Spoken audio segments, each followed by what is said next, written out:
লাখ লোক সমবেত হ'ব নামনি অসমত 5, 6 আৰু 7 ফেব্ৰুৱাৰীত নামনি অসমত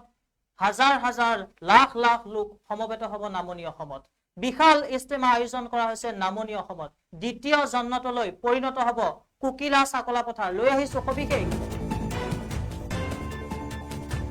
লাখ লাখ মুছলমান লোকে সমবেত হ'ব নামনি অসমত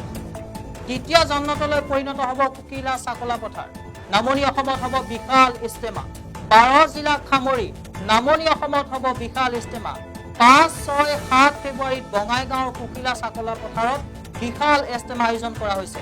সমাজৰ কুসংস্কাৰ আঁতৰ কৰিবলৈ আলোচনা হ'ব এই ইস্তেমাত ইতিমধ্যে 80% কাম সম্পূৰ্ণ হৈছে ইস্তেমাৰ ভাতৃত্ববোধৰ এনাজৰীয়ে কিদৰে সমাজ শক্তিশালী কৰিব পাৰি তাৰ ওপৰত চলিব আলোচনা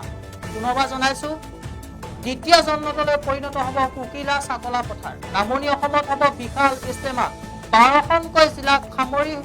নামনি অসমত হ'ব বিশাল ইস্তেমা 5, 6, 7 ফেব্ৰুৱাৰীত বঙাইগাঁৱৰ কুকিলা চাকলা পথাৰত হ'ব বিশাল ইস্তেমা সমাজৰ কুসংস্কাৰ আঁতৰ কৰিবলৈ আলোচনা হ'ব এই ইস্তেমাত ইতিমধ্যে 80% কাম সম্পূৰ্ণ হৈছে ইস্তেমাৰ ভাতৃত্ববোধৰ এনাজৰীৰে কিদৰে সমাজ শক্তিশালী কৰিব পাৰি তাৰ ওপৰতো চলিব আলোচনা